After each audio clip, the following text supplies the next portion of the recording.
سے صفحہ 11 پر کہ سیدنا ابو سعید خدری رضی اللہ تعالیٰ عنہ سے نبی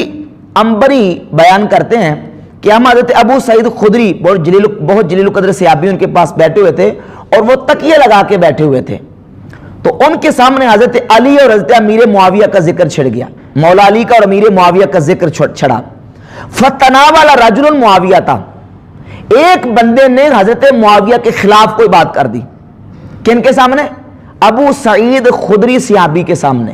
اور یہ جو روایت ہے اس روایت کے راوی سارے ثقہ ہیں، امام ابن عسقلانی نے آگے لکھا ہے رجال ھذا الحدیث ثقات، کہ اس روایت کے راوی کیا ہے؟ ثقہ ہے۔ ابو سعید خدری صحابی کے سامنے جب اس شخص نے امیر معاویہ کے خلاف کوئی بات کی تو حدیث میں کہ فاستوى ابو سعید الخدری رضی اللہ تعالی جالسا، ٹیک لگا کے بیٹھے تھے تکیے کے ساتھ، تو فوراً آپ بیٹھ کے اور تکیہ چھوڑ دیا، سیدھے ہو کے بیٹھ گئے اور فرمایا کننا ننزل رفاقا مع رسول اللہ صلی اللہ علیہ وسلم۔ ان کو حضور کا واقعہ بیان کیا کہ لوگوں تم امیر معاویہ پہ اپنی زبان کو کھولتے ہو، سنو ہم رسول اللہ صلی اللہ علیہ وآلہ وسلم کے ساتھ تھے اور فَقُنَّ فِي رِفْقَةٍ فِيهَا ابو بکر، حضور کے صحابہ کی ٹولیاں اور جماعتیں تھی، کسی سفر پہ جا رہے تھے تو ہم اس ٹولی میں اس جماعت میں تھے جس میں ابو بکر صدیق بھی تھے۔ رستے میں جب ہم اترے فَنَزَلْنَا عَلَىٰ أَهْلِ أَبْيَاتٍ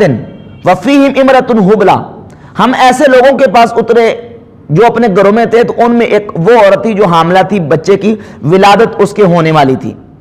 وَمَعَنَا رَجُلٌ مِّنْ أَهْلِ الْبَادِيَةِ، اور فرماتے ہیں ہمارے ساتھ ایک پینڈو دیہاتی تھا،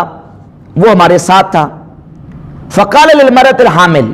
اس نے اس حاملہ عورت سے کہا کہ کیا تو پسند کرتی ہے کہ تیرے ہاں جو بچہ ہونے والا یہ لڑکا ہو یہ بیٹا ہو؟ تو اس نے کہا ہاں میں تو پسند کرتی ہوں، میرے ہاں بیٹا ہی ہو۔ تو اس نے کہا کہ پھر تو اس طرح کر کے ایک مجھے تو بکری دے، تو بکری مجھے دے گی تو تیرے ہاں بیٹا ہی ہوگا۔ اب اس عورت نے اس کو بکری دے دی، فَسَجَعَ لَهَا أَسْجَاءً، اور اس بندے نے، اس پینڈو دیہاتی نے، ہوا کیا کہ اس نے کچھ جملے پڑھے اس عورت کے سامنے۔ جب اس نے بکری دے دی پھر اس نے اس کو بکری کو ذبح کیا، میں مختصر کرتا ہوں، بکری کو ذبح کیا، ذبح کرنے کے بعد پکایا اور پکا کے حضور کے صحابہ کرام کے سامنے اس پکی ہوئی بکری کو رکھ دیا۔ وَمَعَنَا ابو بکر رضی اللہ عنہ، ہمارے ساتھ سیدنا ابو بکر صدیق بھی موجود تھے، سیدنا ابو بکر صدیق کے سامنے بھی اس کو رکھا گیا، آپ نے اس بکری کو، بنی ہوئی بکری کو کھا لیا۔ جب پتہ چلا کہ یہ بکری کا کھانا جو ہے یہ اس شخص نے پکایا ہے جس نے وہ جو جملے اور منتر جو بھی تھا کچھ اس نے پڑھ کے اس عورت پر جو نا وہ پھونکا تھا، دم کیا تھا، تو اس کے بدلے میں یہ بکری ملی تھی، تو سیدنا ابو بکر صدیق رضی اللہ تعالیٰ عنہ کو پتہ چلا، قاما فتقیا کل شیء اکلا، جو کچھ کھایا تھا ابو بکر صدیق نے فوراً اس کو الٹی کر دیا، کیا کر دی اس کی۔ ثم رأیت ذلک البدویہ اتیا بہ عمر بن الخطاب، سیدنا ابو سعید خدری فرماتے ہیں پھر اس بدوی کو، اس پینڈو کو جس نے وہ جو دم پڑا تھا، جو کیا تھا کچھ، اس کو حضرت عمر فاروق کے دور خلافت میں لایا گیا۔ یہ بدوی کون تھا؟ جو ایک سفر میں رسول اللہ صلی اللہ علیہ وسلم کے ساتھ تھا، بس ایک سفر میں، کیونکہ حضور کا کلمہ پڑھ چکا تھا، حضور کی نبی کریم علیہ السلام کا امتی بن چکا، حضور کا صحابی بن چکا تھا، تو صرف اتنی صحبت حاصل تھی کہ ایک سفر میں رہا تھا۔ تو حضرت عمر کے سامنے اس بدوی کو لایا گیا، صحابی تھا، صحابی کیوں کہ اس نے نگاہ نبوت، اس نے جو ہے اپنی نگاہوں سے نبی کریم علیہ السلام کا جلوہ حالت ایمان میں دیکھا تھا اور ایماندار تھا، مسلمان تھا۔ تو حضرت عمر کے پاس جب اس بدوی کو لایا گیا، لایا کس جرم میں گیا؟ قد حجل انصار، اس نے انصار صحابہ کے خلاف کچھ باتیں کی تھی۔ اب انصار صحابہ کی بڑی عظمت، ان کی بہت بڑی شان ہے، انصار صحابہ کرام کے بارے میں اس نے کچھ جملے بولے تھے، ان کی ہجو کی تھی۔ فقال لهم عمر، تو حضرت عمر نے کیا فرمایا لولا ان له صحبہ من رسول اللہ صلی اللہ علیہ وسلم ما ادری ما نال فیہ لکفیتکم، فرمایا اگر تجھے رسول اللہ صلی اللہ علیہ وآلہ وسلم سے صحبت نہ ہوتی، یعنی تو حضور کا صحابی نہ ہوتا، تو پھر میں تیرے ساتھ نپٹتا، تجھے سزا دیتا، لیکن اگرچہ تو نے ایک جرم کیا ہے کہ تو نے انصار صحابہ کی ہجو کی ہے، لیکن چونکہ تو حضور کا صحابی ہے، اس لیے حضرت عمر نے نہ تو ان کو کوئی سزا دی اور نہ ہی ان پر کسی قسم کا عتاب کیا۔ یہ کون بیان کرتے ہیں حدیث؟ حضرت ابو سعید خدری۔